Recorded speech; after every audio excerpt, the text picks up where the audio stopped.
Hello and welcome to the channel. आज electrostatics का next topic हम उठाएंगे और आज का टॉपिक क्या रहेगा कि हमें यूजुअली पता है कि जब हमें एक बॉडी पर फोर्स लगाना होता है तो हम दूसरी बॉडी को इसके टच में लाते हैं, फिर इसको या तो पुश करेंगे या तो इसको पुल करेंगे। तो ऐसे फोर्स को तो हम जानते हैं। तो ऐसे फोर्स को हम बोलते हैं कॉन्टैक्ट फोर्स, जहां पर फोर्स लगाने वाली बॉडी और जिस पर फोर्स लगाई जाए वो बॉडी उसको कांटेक्ट में आना जरूरी है। जैसे फ्रिक्शन है, नॉर्मल रिएक्शंस है, वहां पर दो बॉडीज का कांटेक्ट में आना जरूरी है, तो इनको हम बोलते हैं कांटेक्ट फोर्सेस। लेकिन ऐसे भी फोर्सेस है जहां पर कांटेक्ट नहीं होता, कांटेक्ट होने की जरूरत ही नहीं है और वो फोर्सेस लगते हैं। फॉर एग्जाम्पल, अगर मैं पेन को हाथ से छोड़ूंगा तो ये अर्थ इसको नीचे खींचता है, तो ये भी फोर्स है, ये भी अर्थ इसको खींच रहा है, लेकिन इसको टच करने के बगैर ही इसको खींच रहा है दूर से ही। ऐसे फोर्स को नॉन कांटेक्ट फोर्स या एक्शन एट अ डिस्टेंस बोलते हैं। इसी तरह ये तो ग्रेविटेशनल फोर्स है। इसी तरह इलेक्ट्रिक फोर्स, एक पॉइंट चार्ज है, दूसरा पॉइंट चार्ज दूर है, इसके कांटेक्ट में नहीं है, दूर से उसको पुश या पुल करता है। तो again action at a distance या नॉन कांटेक्ट फोर्स। इसी तरह है मैग्नेटिक फील्ड है, या I am sorry magnetic force है, तो एक मैग्नेट दूसरे मैग्नेट को फोर्स दूर से ही लगाता है विदाउट एनी कांटेक्ट। तो वो भी एक और एग्जांपल है एक्शन एट अ डिस्टेंस और नॉन कांटेक्ट फोर्स की। तो फोर्सेस दो तरह के होते हैं, कांटेक्ट फोर्स और नॉन कांटेक्ट फोर्स। अब हमें पता ही है कि कांटेक्ट फोर्स तो एक्सप्लेन होता है, कांटेक्ट फोर्स में बॉडीज जो है कांटेक्ट में आते हैं, फिर पुश पुल होता है, तो ये तो इंसान को समझ में आता है। लेकिन एक बॉडी दूसरी बॉडी को दूर से ही फोर्स लगाना, जैसे अर्थ दूर से फोर्स लगाना, इसको कैसे एक्सप्लेन करें? तो इसको भी एक्सप्लेन करना है। एक्शन एट अ डिस्टेंस वाले फोर्सेस को कैसे एक्सप्लेन करें कि वो दूर से ही बिना टच किए कैसे फोर्स लगाते हैं, ये हम आज की वीडियो में सीखेंगे।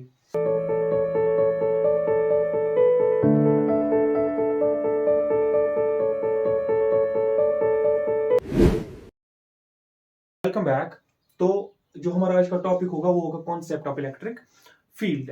अब ऐसे सिचुएशन जहां पर एक्शन एट अ डिस्टेंस लगता है, ग्रेविटेशनल फोर्स में, इलेक्ट्रिक फोर्स में, मैग्नेटिक फोर्स में, ऐसे केसेस में एक्शन एट अ डिस्टेंस को एक्सप्लेन करने के लिए जो है माइकल फैराडे ने खुद कॉन्सेप्ट ऑफ फील्ड दे दिया कि इसको हम फील्ड से एक्सप्लेन करेंगे। अब क्या होता है कि साइंस का काम या फिजिक्स या इन जनरल साइंस का काम खाली ये नहीं होता कि हमें फोर्स निकालने के लिए फॉर्मूला दे दें।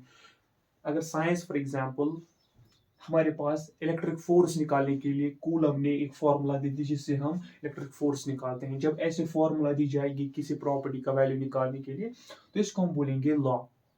जैसे इलेक्ट्रिक फोर्स को निकालने के लिए चार्ल्स ऑगस्टिन डी कूलम ने हमें एक फॉर्मूला दे दी, तो इसलिए हम इस फॉर्मूला को हम कूलम्स लॉ बोलते हैं। लेकिन साइंस का काम खाली नहीं है लॉ देना, कोई फॉर्मूला देना ताकि हम वैल्यूज को निकाल सके, फोर्स को निकाल सके, बल्कि इसका काम है फिर इसको एक्सप्लेन भी करना। ये जो फोर्स लग रहा है ये कैसे लग रहा है, तो साइंस का काम होता है ये एक्सप्लेनेशन भी देना। तो जिसको हम साइंटिफिक टर्मिनोलॉजी में बोलते हैं कि अगर फॉर्मूला दे दी तो इसको हम बोलते हैं निकालने के लिए, वैल्यू निकालने के लिए, तो इसको हम बोलते हैं साइंटिफिक लॉ या साइंटिफिक प्रिंसिपल। लेकिन अगर एक्सप्लेनेशन किसी ने दी कि ये लगता कैसे है, ये फोर्स दूर से ही, ये एक्सप्लेनेशन दी, तो इस एक्सप्लेनेशन को हम साइंटिफिक टर्मिनोलॉजी में साइंटिफिक थियरी बोलते हैं। तो यही वजह है कि हम साइंस में साइंटिफिक थियरीज भी पढ़ते हैं, साइंटिफिक लॉज भी पढ़ते हैं। वो फॉर्मूला जिसे वैल्यू निकालेंगे और वो फोर्स लगता कैसे, उस एक्सप्लेनेशंस को भी, उन एक्सप्लेनेशंस को भी हम पढ़ते हैं। तो अब चूंकि लॉ तो हमने पढ़ा कूलम्स लॉ, अब एक्सप्लेनेशन की बात आ रही है कि एक्सप्लेन कैसे करें कि एक पॉइंट चार्ज यहाँ पर है, दूसरा पॉइंट चार्ज वहां पर है, दूर से इसको खींचता है अगर पॉजिटिव नेगेटिव हो, या दूर से इसको पुश करता है अगर सेम चार्ज की हो, पॉजिटिव पॉजिटिव या नेगेटिव नेगेटिव। अब इसको एक्सप्लेन करना है। एक्सप्लेनेशन के लिए माइकल फैराडे ने कॉन्सेप्ट ऑफ इलेक्ट्रिक फील्ड दे दिया। अब ये फील्ड क्या, इसी तरह अगर ग्रेविटेशन फोर्स की बात आएगी तो वहां पर हम कहते हैं ग्रेविटेशनल फील्ड। मैग्नेटिक फोर्स की बात आए वहां पर हम कहते हैं मैग्नेटिक फील्ड। अब इलेक्ट्रिक फील्ड का दूसरा नाम है जिसको हम ई फील्ड भी बोलते हैं शॉर्ट में। जिस तरह हम ग्रेविटेशनल फील्ड को जी फील्ड या मैग्नेटिक फील्ड को बी फील्ड भी बोलते हैं। तो है क्या ये कॉन्सेप्ट और शुरू कैसे हो गया ये? तो माइकल फैराडे ने कुछ ऐसे कहा कि एक हमारे पास एक चार्ज है, पॉइंट चार्ज क्यू, और ये इसकी इसके नजदीक, इसकी विसिनिटी में एक और पॉइंट चार्ज है स्मॉल क्यू, हमने रखा। अब हमें पता है अगर दोनों को ज्यूम करेंगे दोनों पॉजिटिव नेचर के हैं, अगर पॉजिटिव नेचर के हैं तो ये बड़ा वाला चार्ज सपोज इस चार्ज को धक्का देगा यहाँ से विद सम फोर्स एफ, इसको पुश करेगा। अब इस फोर्स को निकालने के लिए कूलम ने हमें लॉ दे दिया कि Q Q divided by R square, जो भी इसके बीच की डिस्टेंस है। ये तो लॉ आ गया, एक्सप्लेनेशन साइंटिफिक थियरीज के पीछे। अब ये एक्सप्लेन कैसे किया, तो क्या बोला गया कि अगर हम इस ये जो पॉइंट चार्ज है क्यू, इसमें एज्यूम कर लो, आप मान लो, इमेजिन कर लो कि इसमें कुछ अमाउंट ऑफ एनर्जी है, इलेक्ट्रिकल एनर्जी इसमें है। अब वो इलेक्ट्रिकल एनर्जी जो है वो इस पॉइंट चार्ज के अंदर नहीं होती, वो फैल की होती है। तो क्यू एक पॉइंट चार्ज है हमारे पास, ये इसका टोटल चार्ज क्यू है। अब ये टोटल चार्ज जितना एक बॉडी का चार्ज ज्यादा होगा तो उसकी एनर्जी होती है ज्यादा, इलेक्ट्रिकल एनर्जी उसके साथ हो, उसकी चार्ज की वजह से उसमें इलेक्ट्रिकल एनर्जी होती है। वो इलेक्ट्रिकल एनर्जी इसके अंदर नहीं होती, इस पॉइंट चार्ज पार्टिकल के अंदर नहीं होते, बल्कि वो फैली हुई होती है कुछ डिस्टेंस तक, उसकी वो इलेक्ट्रिकल एनर्जी। तो माइकल फैराडे ने बोला कि जो इसकी फैली हुई एनर्जी है, अब चूंकि एनर्जी कोई मटेरियल तो नहीं है जिसको हम टच कर सके, जिसको हम देख सकते हैं, तो इनविजिबल चीज है, ये खाली हम फील कर सकते हैं। तो इसकी जो ये फैली हुई एनर्जी होती है, इसने इसका नाम बोल दिया इलेक्ट्रिक फील्ड, क्योंकि चार्ज है। अगर मैग्नेट होता तो मैग्नेटिक फील्ड है। अब कोई भी मास वाली बॉडी होती तो ग्रेविटेशनल फील्ड की बात होती। तो इसने बोला कि ये इलेक्ट्रिक फील्ड है। अब हम इस इलेक्ट्रिक फील्ड क्या होता है कि जो इलेक्ट्रिकल एनर्जी होती है, इस इलेक्ट्रिकल एनर्जी के साथ दूसरा इलेक्ट्रिक चार्ज जो है इंटरेक्ट करता है। अब इसका फील्ड सपोज यहाँ तक फैला है, ऐसे ऐसे, यानी कि इसकी जो इलेक्ट्रिकल एनर्जी है वो इसके अंदर नहीं है, बल्कि वो कुछ डिस्टेंस तक फैली हुई है। अब वो मैंने यहाँ पर स्फेरिकल शेप बनाई है, अगर मैं स्पेस में रखते स्फेरिकल शेप बनता है, लेकिन जो नहीं हर टाइम पे स्फेरिकल होता, ये डिपेंड करता है इस चार्ज्ड बॉडी की शेप पे। अब पॉइंट की केस में स्फेरिकल होता है। अब सपोज स्फेरिकल है, इसका फील्ड यहाँ तक फैला है। अब इस फील्ड, ये बोला गया कि इस फील्ड में जब हम दूसरा चार्ज रखेंगे तो ये फील्ड ही उस चार्ज को फिर धक्का देता है। तो यही वजह है कि दूर से कैसे हम एक्सप्लेन करेंगे कि इसको धक्का लगता है। बेसिकली इसमें एनर्जी है वो फैली हुई होती है, वो इसके अंदर ही नहीं होती है। तो उस फैली हुई इलेक्ट्रिक एनर्जी में जब हम दूसरा इलेक्ट्रिक चार्ज वाला कोई भी इलेक्ट्रिक चार्ज रखेंगे उसके फील्ड में, तो वो एक्सपीरियंस करता है इलेक्ट्रिक फोर्स। उसके बाहर रखेंगे तो वो नहीं करेगा। जैसे मैग्नेट, दूसरा मैग्नेट नजदीक रखेंगे तो अट्रैक्ट करेगा, ज्यादा दूर फिर अट्रैक्ट नहीं कर पाता है। मीनिंग इसकी जो मैग्नेटिक एनर्जी फैली हुई है, तो हमने उस एनर्जी के बाहर रखा, तो पॉइंट चार्ज इस फील्ड के साथ इंटरेक्ट करता है। तो ऐसे एक्सप्लेनेशन आ रही है, मतलब आई, तो इसके साथ इंटरेक्ट कर रहा है, यही वजह कि दूर से इस पर फोर्स लग रहा है। अब फोर्स इक्वेशन ऑलरेडी दी गई हुई है, ये तो लॉ है। अब फील्ड के जरिए हम कैसे इस सेम फोर्स को निकालें। अब फोर्स तो हमें पता है ये है।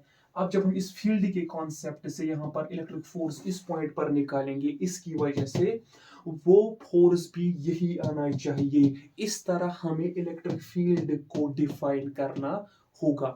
तो ऐसे साइंटिस्ट ने सोचा, अब कैसे डिफाइन किया।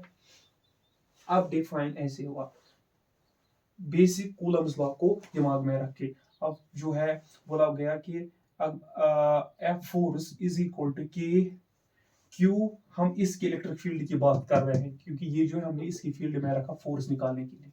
तो कहाँ पे रखा, इस पॉइंट पर रखा।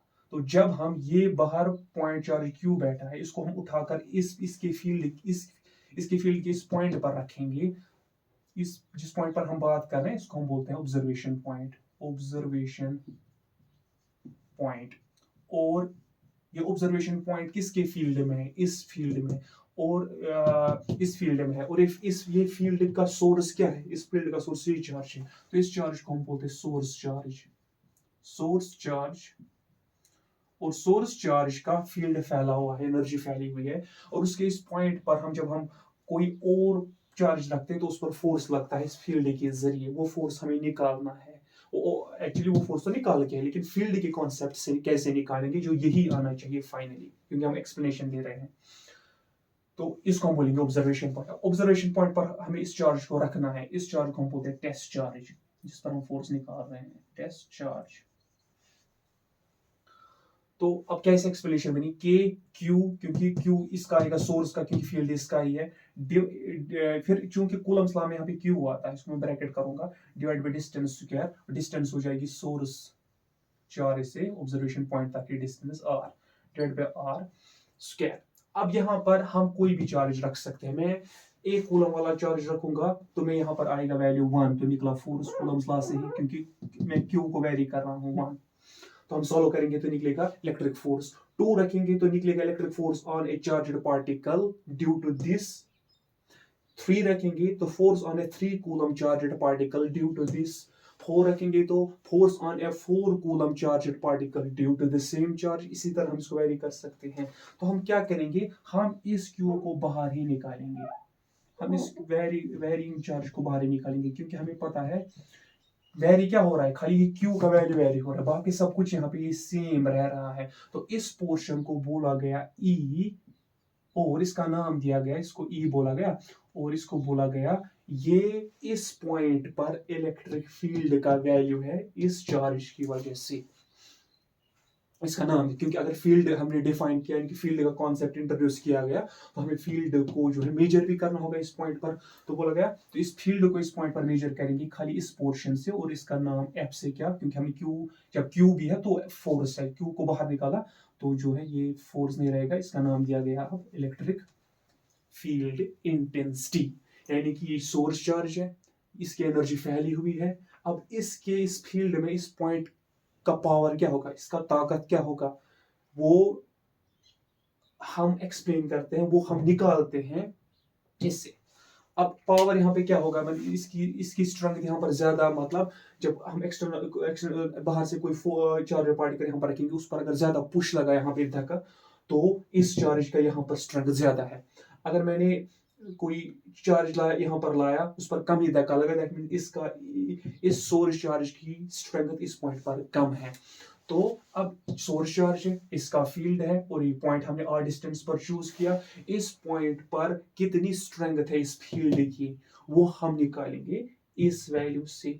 तो जिस भी चार्ज का ये वैल्यू ज्यादा होगा, हम कहते हैं उस चार्ज का फील्ड उतना स्ट्रांग है, इसका वैल्यू जितना कम होगा उस चार्ज का जो फील्ड है वो इतना कमजोर है। तो इस चार्ज का जो फील्ड है, उसकी स्ट्रेंथ, उसकी ताकत, उसकी इंटेंसिटी निकालने के लिए हम खाली Q निकालते हैं बाहर, और इस फॉर्मूला से हम निकालते हैं। तो ये फोर्स की जगह हम इसको अब इलेक्ट्रिक फील्ड इंटेंसिटी बोलेंगे, यहाँ से जो वैल्यू निकलेगा, या उसको इलेक्ट्रिक फील्ड स्ट्रेंथ बोलते हैं।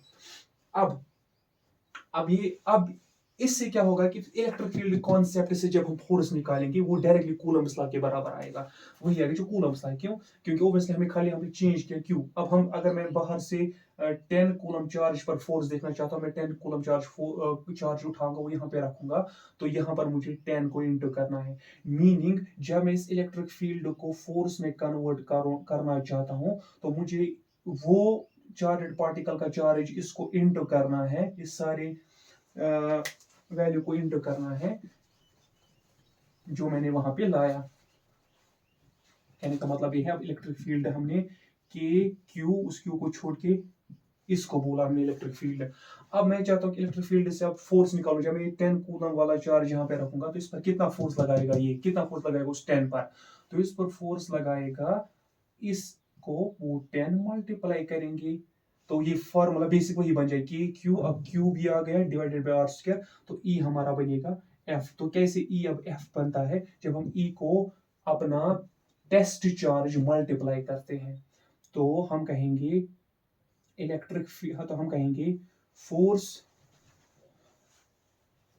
तो हम कहेंगे electric force in terms of electric field जो है वो होता है बराबर electric field into test charge. तो टेस्ट चार्ज के लिए यहाँ पे मैं नॉट लिखूंगा, मीन ये टेस्ट चार्ज है जो हम बाहर से ला रहे हैं, और इलेक्ट्रिक फील्ड यहां से निकलेगी definition E equal to F divided by Q not.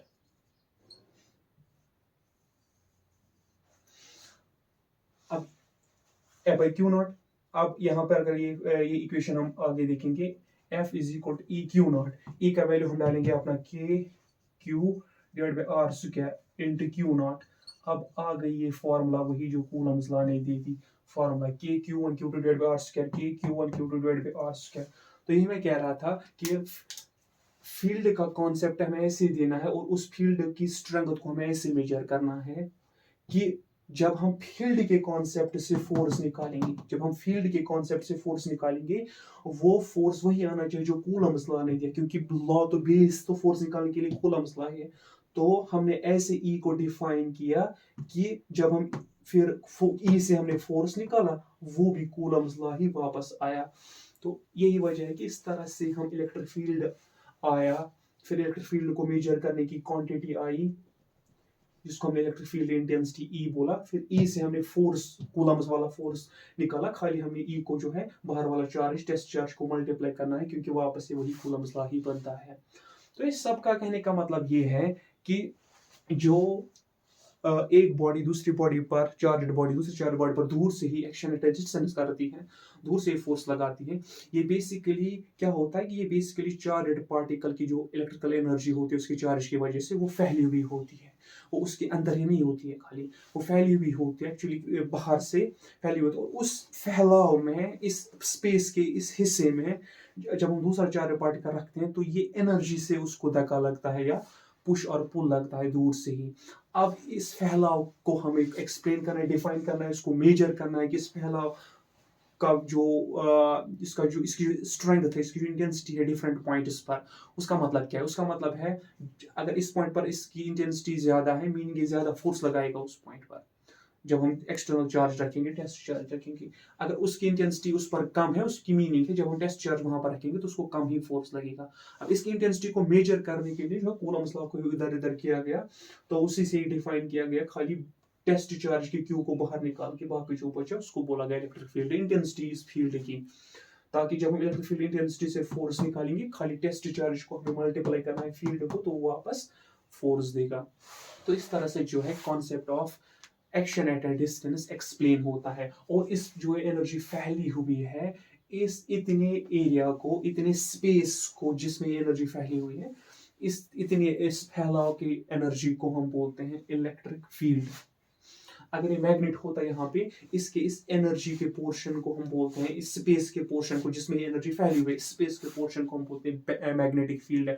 अगर ये मास होता और ग्रेविटेशनल फोर्स की बात होती, तो इस स्पेस, इस मास वाली बॉडी के इर्द गिर्द जो स्पेस है, इसमें जो ग्रेविटेशनल एनर्जी फैली हुई है, जहां तक फैली हुई है उतने स्पेस को हम ग्रेविटेशनल फील्ड बोलते हैं। और तीनों फील्ड्स की स्ट्रेंथ हम डिफाइन करते हैं और स्ट्रेंथ को मेजर हम करते हैं इस फॉर्मूला से।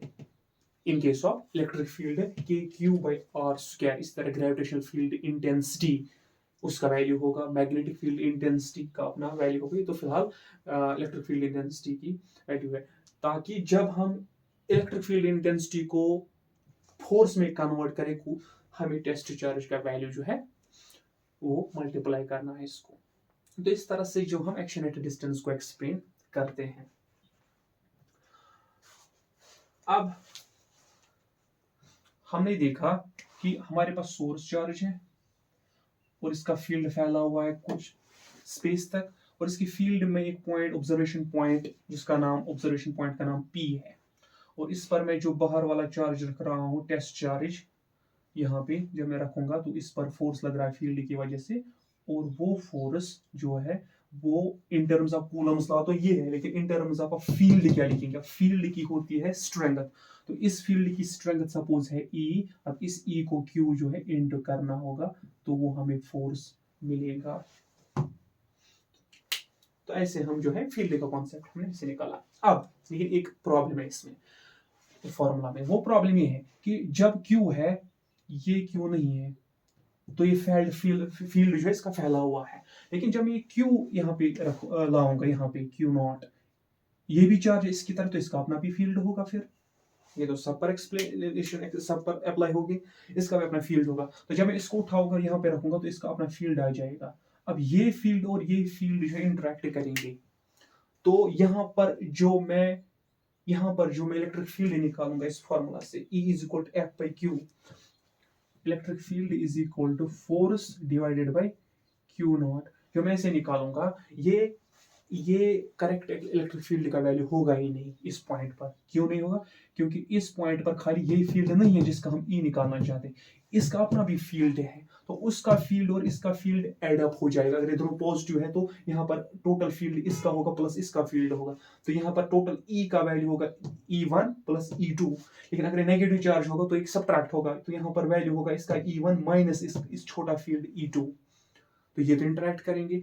तो इस प्रॉब्लम को दूर करने के लिए हमें इस फील्ड को कम से कम करना चाहते हैं। हम चाहेंगे कि ये फील्ड जो है छोटा से छोटा हो, उतना छोटा कि ये हमारे जो हम डिफाइन कर रहे हैं फील्ड उस पर ये कोई असर नहीं करना चाहिए। तो हम क्या करेंगे, हम क्या कर रहे हैं, हम यहाँ पर इसीलिए यहाँ पर पॉइंट पी पर चार्ज जो लाते हैं डिफाइन करने के लिए हाइपोथेटिकली, वो बहुत ही ज्यादा स्मॉल चार्ज होना चाहिए, क्योंकि चार्ज जितना स्मॉल होगा उतना उसका फील्ड छोटा छोटा होता जाएगा। इससे कम लाइक 10 माइक्रोकूलम से हम लाएंगे सपोज 1 माइक्रोकूलम, तो उसका फील्ड इतना होगा। 1 माइक्रोकूलम से 1 नैनोकूलम लाएंगे तो उसका फील्ड छोटा होगा। तो जितना चार्ज कम वैल्यू कम मैग्नीट्यूड का लाएंगे उतना इसका जो है फील्ड जो है कम स्पेस में फैला होगा, तो उतना हमारा ई का वैल्यू जो है वो एक्यूरेट आएगा। तो यही वजह है कि जब हम ई को डिफाइन करते हैं इन terms of F and Q, हम लिखते हैं कि क्यू जो है ये इतना छोटा लाओ कि ये ऑलमोस्ट होना ही नहीं चाहिए, वहां पे ये ऑलमोस्ट जीरो होना चाहिए इसका वैल्यू। तो इलेक्ट्रिक फील्ड जो होता है वो होता है F by Q naught, where limit of Q naught tends to zero. इसका ये मतलब है कि ये क्यू यहाँ पर इतना छोटा लाओ कि ये ऑलमोस्ट जीरो होना चाहिए, क्योंकि जब ये ऑलमोस्ट जीरो होगा, फील्ड इसका ऑलमोस्ट जीरो होगा, तो जो यहाँ पर ई का वैल्यू निकलेगा वो प्योरली इस क्यू की वजह से ई होगा, इसकी वजह से नहीं होगा। तो यही आप बेसिकली बुक्स में ऐसे भी देखोगे कि यहाँ पे लिमिट लगा हुआ है।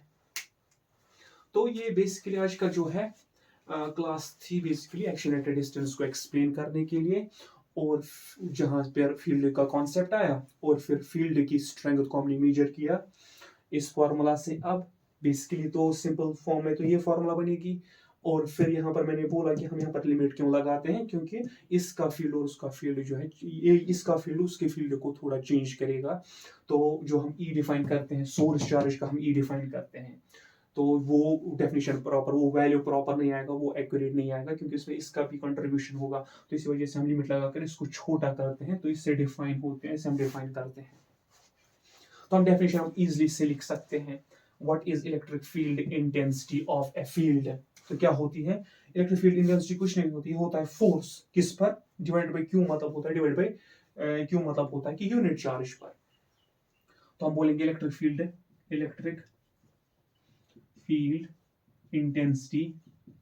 इंटेंसिटी किसी पॉइंट पर, at a point, is defined as कैसे डिफाइन होगी, is defined as the electric force that a point charge would experience if placed at that point. If a unit charge is placed at that point, electric field intensity at a point is defined as the force, कौन सा force, which a unit charge, क्योंकि charge divide में आया, which a unit charge experiences, या which a unit charge would experience, अगर हम उसको इस पॉइंट पर रखेंगे, if placed at that point,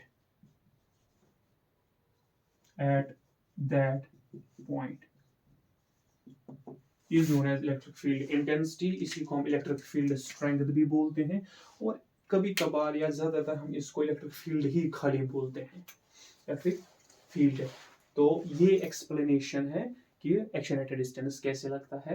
तो कॉन्सेप्ट ऑफ इलेक्ट्रिक फील्ड आया, इलेक्ट्रिक फील्ड की इस ताकत को मेजर करने के लिए फॉर्मूला आई और डेफिनेशन भी आई, और फिर ई से फोर्स कैसे वापस निकालेंगे, ई को खाली टेस्ट चार्ज वहां पे रखो तो हमें निकलेगा उससे फोर्स जो उस टेस्ट चार्ज पर लग रहा है, जो ये उस पर लगा रहा है, ये force F is equal to Q into E. तो आज की क्लास में इतना काफी है, थैंक यू।